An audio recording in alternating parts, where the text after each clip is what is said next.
کہ یہ صرف جو انڈیویجول کیپیسٹی میں جن لوگوں کے نام آئے ہیں صرف وہ آئے ہیں، ان میں جو کمپنیز کے نام ہیں، جو اقامہ والے ہیں، ان لوگوں کو ابھی تک ان کے نام نہیں آئے۔ اس لیے اس وقت ضرورت اس وقت چار چیزوں کی ہے۔ نمبر 1 آئین کی بالادستی ہو، نمبر 2 قانون کی حکمرانی ہو، نمبر 3 انصاف سب کے لیے یکساں ہونا چاہیے، نمبر 4 جمہوریت کو تماشا اور ڈرامہ نہیں ہونا چاہیے۔ یہ جس طرح کٹ پتلی مسلط ہو چکے ہیں، 17 سیٹوں والوں کو پرائم منسٹر بنا دیا گیا، اور وہ ادھر ڈاکو رانی جس طرح بیٹھی ہوئی ہے الیکشن ہار کے، اور جس انداز سے یہ تکبر اور اکڑ رہے ہیں، اس کی مثال آپ نے دیکھ لی ہے۔ اب اگر یہ سچے ہوتے تو جو ٹریبونل فنکشنل ہیں اس کو ختم کرنے کے لیے انہوں نے آرڈیننس کے ذریعے، ایک تو عمران خان کے خلاف 40 دن کا وہ ریمانڈ والا وہ آپ نے دیکھا ہے، وہ آرڈیننس کیا، اور دوسرا کہ جی الیکشن کمیشن جو خود مجرم ہے کئی کیسز میں، جنہوں نے یہ ساری مجرمانہ حرکتیں کی ہیں، اس کے ذریعے کہ وہ ریٹائرڈ ججز کو لگائیں گے تاکہ وہ ٹریبونل فنکشن کر سکیں، اور یہ ساری چیزیں وہ ہیں جو ہمارے ملک کو آگے لے جانے والی نہیں ہیں۔ اچھا یہ بتائیے گا کہ خان صاحب نے آج ایک بڑی اہم بات کی ہے، کہ ہمیں پوری بات انہوں نے سننی نہیں تھی کیونکہ انہوں نے ہمیں باہر نکال دیا۔ انہوں نے کہا کہ میں تمام پارٹیوں کو یہ کہتا ہوں کہ بیٹھ کر ملک کے لیے کچھ سوچیں، تو اس میں انہوں نے خان صاحب نے مزید کیا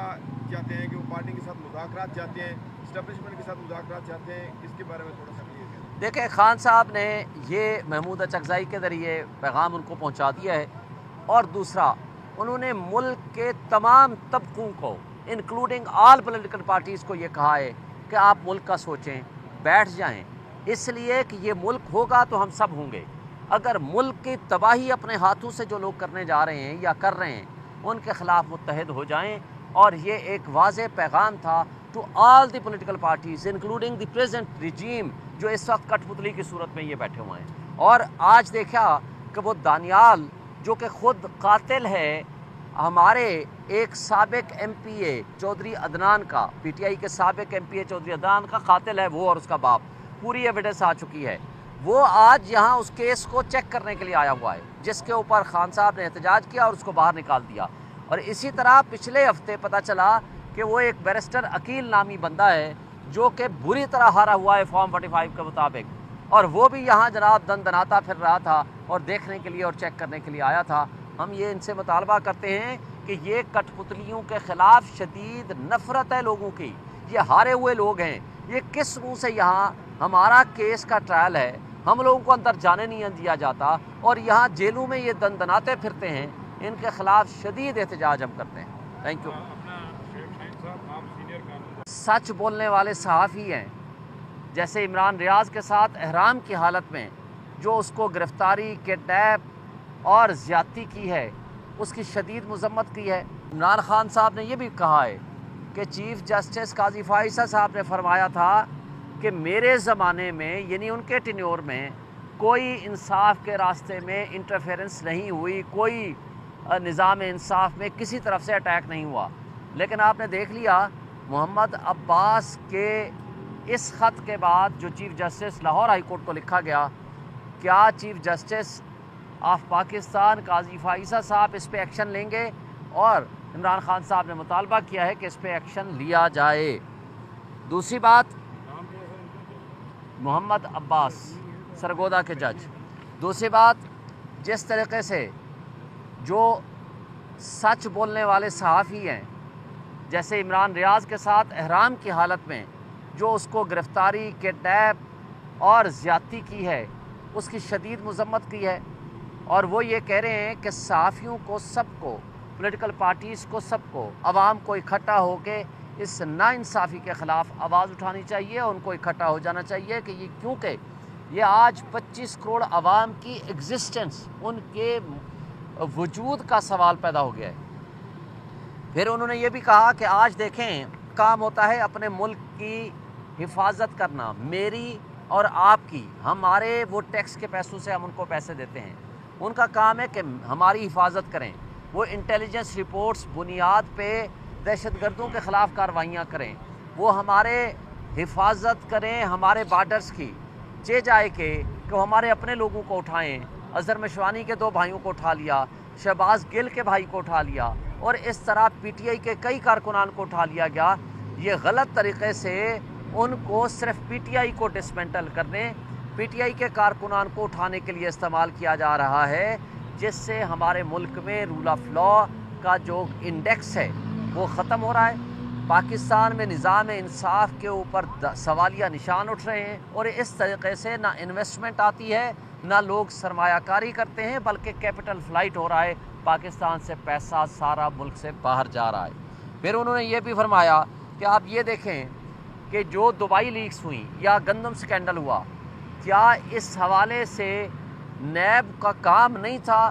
کہ اس کے اوپر وہ فوری طور پر ایف آئی اے اور نیب اس کی انکوائری کرے؟ محسن نقوی کی فیملی کے پاس یا ان کے پاس اتنے پیسے کہاں سے آئے؟ اس کا منی ٹریل کہاں ہے؟ منی لانڈرنگ کے ذریعے پیسے گئے ہیں تو کیوں گئے ہیں؟ اور ان کے خلاف کوئی ایکشن ہوا؟ کیا نواز شریف کی فیملی کے پراپرٹیز ہیں ان سے پوچھا گیا؟ اور کیا راؤ انوار جو زرداری صاحب اپنا بچہ اس کو کہتے تھے، وہ اس کی پتہ چلا رپورٹ یہ ہے کہ 77 پراپرٹیز ہیں، شرجیل میمن کی فیملی کے نام بھی ہیں اور ان کے ملازمین کے نام بھی ہیں۔ اب آپ جو اس طریقے سے جو انہوں نے نیب لا کے متعلق بھی یہ فرمایا ہے کہ اس پہ ہم خط لکھیں گے سپریم کورٹ کو، اور وہ بتائیں گے کہ کیوں وہ یہ کرنا چاہ رہے ہیں کہ نیب لاز کو امپروو کیا جائے، نہ کہ نیب لا کو خراب کیا جائے، وہ ایک خط لکھیں گے، اور اس حوالے سے بھی انہوں نے اپنے پوائنٹس ہمیں لکھوائے ہیں۔ پھر جو بجٹ کے سلسلے میں انہوں نے بات کی ہے کہ تنخواہ دار طبقے کے پہ بہت زیادہ بوجھ ڈال دیا گیا ہے، یہ ظالمانہ بجٹ ہے، اور 50 سال کی تاریخ میں سب سے کم انویسٹمنٹ اس وقت ملک میں آئی ہے۔ اور انہوں نے یہ بھی بتایا ہے کہ اس وقت دیکھیں نیب کے حوالے سے جب انہوں نے بات کی کہ بہت سوالیہ نشان اٹھتے ہیں کہ سپریم کورٹ نے جب پوچھا کہ اگر یہ نیب ترامیم رہتی ہیں تو اس سے آپ کو فائدہ ہوگا، انہوں نے کہا کہ میری ذات کو تو فائدہ ہو جائے گا لیکن ملک دیوالیہ ہو جائے گا۔ اور انہوں نے اس کی وجہ یہ بیان کی کہ دیکھیں قانون کا مس یوز روکنا چاہیے، مس یوز آف پاور روکنی چاہیے، قانون کا جو غلط اطلاق کرتے ہیں ان کے خلاف سپریم کورٹ کو ایکشن لینا چاہیے، نہ کہ قانون ختم کر دینا چاہیے، اس کا نقصان ملک کو ہوگا۔ انہوں نے پھر یہ بھی بتایا کہ جب سے نیب بنا 17 سال میں، یعنی 2018 تک 17 سال میں صرف 295 ارب روپے نیب نے اکٹھے کیے، ویریز عمران خان صاحب کے 3 سال کے زمانے میں 480 ارب روپے اکٹھے کیے، ویریز 1100 ارب روپے مزید اکٹھا کرنا تھا جن کے کیسز ابھی میچور ہو چکے تھے، لیکن ان کیسز کو ختم کر دیا گیا نیب لا کو تبدیل کر کے ان لوگوں نے جن کے اپنے پرسن اسپیسیفک کیسز تھے۔ پھر انہوں نے بتایا کہ کس طریقے سے میوچول لیگل اسسٹنس ہوا کرتی تھی، یعنی آپ کے پاس کوئی پراپرٹی کے ایسٹس ہیں، کوئی بینیفٹ ہیں، کوئی پراپرٹی کے کاغذات ہیں، وہ آپ نے چیک کرانا ہے دبئی سے، یو کے سے، یو ایس اے سے کہ جناب یہ اس کے ہیں یا نہیں ہیں، وہ ختم کر دیا، ان ایڈمیسیبل ایویڈنس کر دیا۔ اس کا نقصان یہ ہوا کہ آپ منی لانڈرنگ سے یہاں سے پیسہ لے کے باہر بھاگ جائیں، اور وہاں سے جو بھی پراپرٹی آپ کے پاس اس کی ایویڈنس آئے آپ اس کے اوپر میوچل لیگل اسسٹنس لے نہیں سکتے، اور اگر لے لیں تو اس کو عدالت میں ثابت نہیں کر سکتے کیونکہ وہ ان ایڈمیسیبل ایویڈنس ہے۔ اس طریقے سے جو پیسہ ملک سے باہر چلا گیا یا جا رہا ہے، ان چوروں اور ڈاکوں نے اپنے صرف مفادات کی خاطر، اپنے کیس ختم کرنے کی خاطر یہ سارا نیب لا کو تبدیل کیا۔ اور اس حوالے سے جو صنم اور عالیہ کے ساتھ ایک مینٹل ٹارچر ان کو دے رہے ہیں اور فزیکل ٹارچر دے رہے ہیں، 7 گھنٹے ان کو شدید گرمی میں گاڑی میں بٹھاتے ہیں، اس کی شدید انہوں نے مذمت کی ہے۔ اور اس وقت پاکستانیوں کی زندگی موت کا سوال ہو چکا ہے، اس لیے پوری پاکستانی قوم کو کہا ہے کہ وہ اٹھ کھڑے ہوں، متحد ہو جائیں، اور اس طرح کوئی پریسیڈنٹ نہیں ملتا، بنانا ریپبلک میں بھی پریسیڈنٹ نہیں ملتا کہ کوئی لیجسلیشن کی جائے کہ جو اسپرٹ آف دی کانسٹیٹیوشن کے خلاف ہو، اور وہ اس طرح ہو کہ وہ اپنے کیسز معاف کرانے کے لیے خود ہی قانون سازی کر لیں۔ تو اس لیے، اور انہوں نے جو بتایا کہ جو لیاقت چٹھا نے کو جو آج تک مسنگ پرسن میں شامل ہیں تو اس کا کوئی اتا پتہ نہیں ہے، وہ تو اس چیف جسٹس صاحب کے ٹینور میں وہ